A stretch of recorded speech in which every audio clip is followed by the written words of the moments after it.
Hello साथियों, Neeraj classes 2 में आप सभी का स्वागत है। आज हम पढ़ेंगे लोकसभा से बनने वाले 25 महत्वपूर्ण प्रश्न। तो बने रहिए वीडियो के अंत तक। देखिए पहला प्रश्न क्या दिया है। संविधान के किस अनुच्छेद में लोकसभा के बारे में बताया गया है।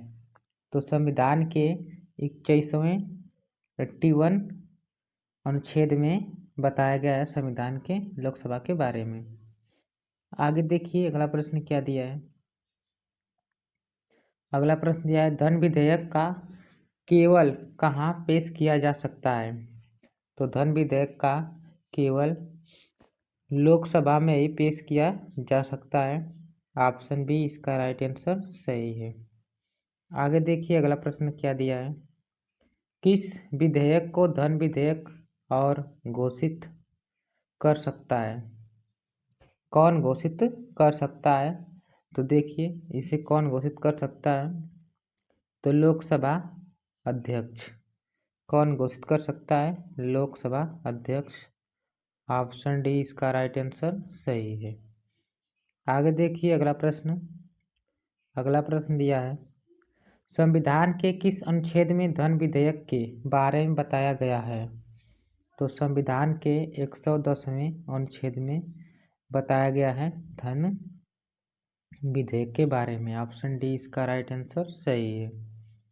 आगे देखिए अगला प्रश्न, लोकसभा अध्यक्ष अपना त्यागपत्र किसे देता है। तो लोकसभा अध्यक्ष अपना त्यागपत्र लोकसभा उपाध्यक्ष को देता है। ऑप्शन डी इसका राइट आंसर सही है, लोकसभा उपाध्यक्ष। आगे देखिए अगला प्रश्न। अगला प्रश्न दिया है, लोकसभा उपाध्यक्ष अपना त्यागपत्र किसे देता है। तो लोकसभा उपाध्यक्ष यह लोकसभा अध्यक्ष को देता है त्यागपत्र। ऑप्शन ए इसका राइट आंसर सही है। आगे देखिए अगला प्रश्न, लोकसभा अध्यक्ष का चयन कौन करता है। लोकसभा का अध्यक्ष का चयन लोकसभा सदस्य करते हैं। कौन करते हैं। लोकसभा सदस्य। ऑप्शन डी इसका राइट आंसर सही है। आगे देखिए अगला प्रश्न। अगला प्रश्न दिया है, लोकसभा सदस्य बनने के लिए क्या योग्यता होनी चाहिए। तो लोकसभा बनने के लिए न्यूनतम 25 वर्ष का आयु होना चाहिए, भारतीय नागरिक होना चाहिए, मानसिक तौर पर ठीक होना चाहिए। तो उपयुक्त सभी हो जाएगा। ऑप्शन डी इसका राइट आंसर सही है। आगे देखिए अगला प्रश्न, लोकसभा अध्यक्ष की अनुपस्थिति में किसी विधेयक को धन विधेयक कौन घोषित कर सकता है। तो किसी विधेयक को धन विधेयक घोषित लोकसभा उपाध्यक्ष करता है। ऑप्शन डी इसका राइट आंसर सही है, लोकसभा उपाध्यक्ष। आगे देखिए अगला प्रश्न। अगला प्रश्न दिया है, संविधान का कौन सा अनुच्छेद लोकसभा में आरक्षण से संबंधित है। तो संविधान का अनुच्छेद 330 जो है यह संविधान का अनुच्छेद लोकसभा के आरक्षण से संबंधित है। ऑप्शन ए इसका राइट आंसर सही है। आगे देखिए अगला प्रश्न। अगला प्रश्न देखने से पहले और इसने वीडियो को लाइक नहीं किया है, वीडियो को लाइक करके चैनल को सब्सक्राइब कर ले। लोकसभा के अन्य नाम क्या हैं। तो लोकसभा के अन्य नाम है, निम्न सदन भी नाम इसका, अस्थायी सदन भी नाम इसका, अस्थायी सदन और लोकप्रिय सदन। तो उपयुक्त सभी हो जाएगा। ऑप्शन डी इसका राइट आंसर सही है। आगे देखिए अगला प्रश्न क्या दिया है, राष्ट्रीय आपातकाल के दौरान लोकसभा के कार्यकाल को एक बार में कितने वर्ष के लिए बढ़ाया जा सकता है। तो एक बार के लिए यह खाली एक बार ही बढ़ाया जा सकता है। ऑप्शन इसका डी राइट आंसर सही है, डी।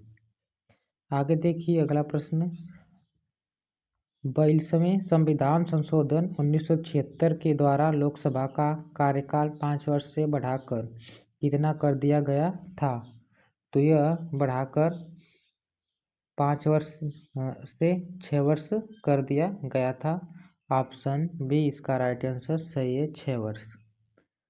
आगे देखिए अगला प्रश्न, 44वें संविधान संशोधन 1978 के द्वारा लोकसभा का अध्यक्ष और लोकसभा का कार्यकाल 6 वर्ष से घटाकर कितना कर दिया गया था?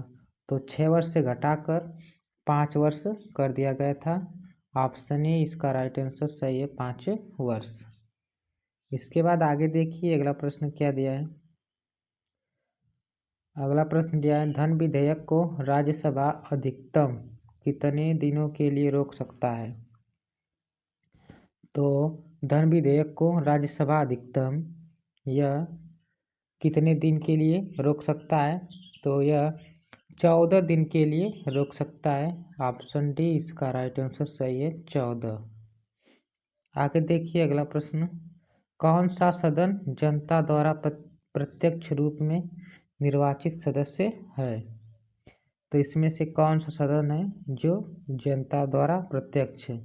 तो लोकसभा जो है यह जनता द्वारा प्रत्यक्ष है।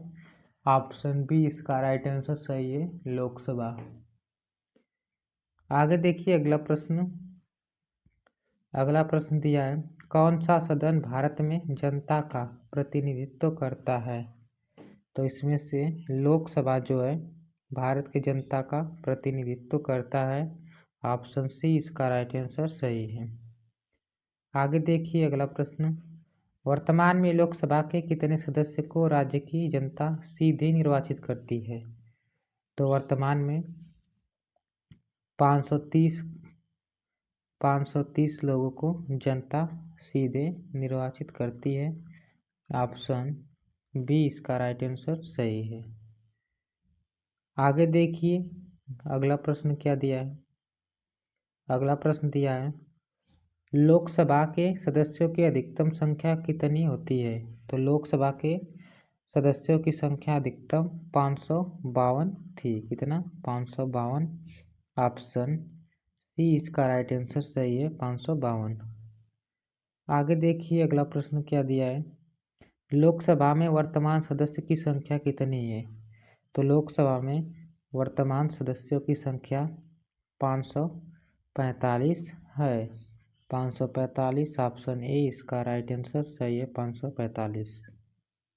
आगे देखिए अगला प्रश्न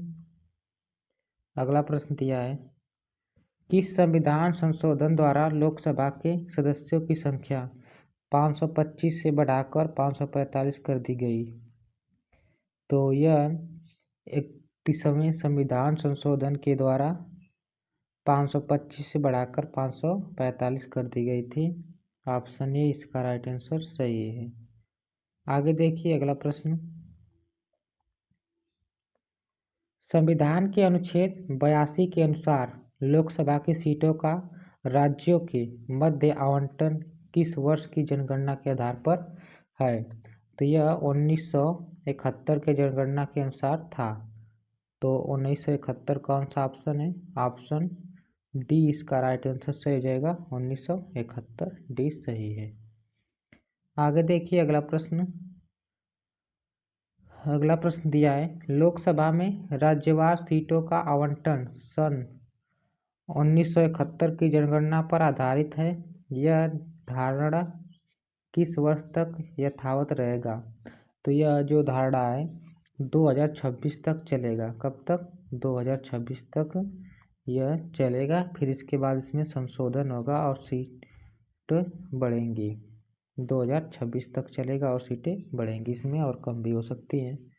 तो 2026 ऑप्शन डी इसका राइट आंसर सही है। आगे देखिए अगला प्रश्न, लोकसभा को किसके द्वारा भंग किया जा सकता है? तो लोकसभा को किसके द्वारा भंग किया जा सकता है? तो यह लोकसभा को राष्ट्रपति के द्वारा और प्रधानमंत्री की सलाह पर भंग किया जा सकता है। ऑप्शन ए इसका राइट आंसर सही है। आगे देखिए अगला प्रश्न क्या दिया है। अगला प्रश्न दिया है, लोकसभा में 2 एंग्लो भारतीय सदस्यों को कौन मनोनीत करता है? मनोनीत कौन करता है?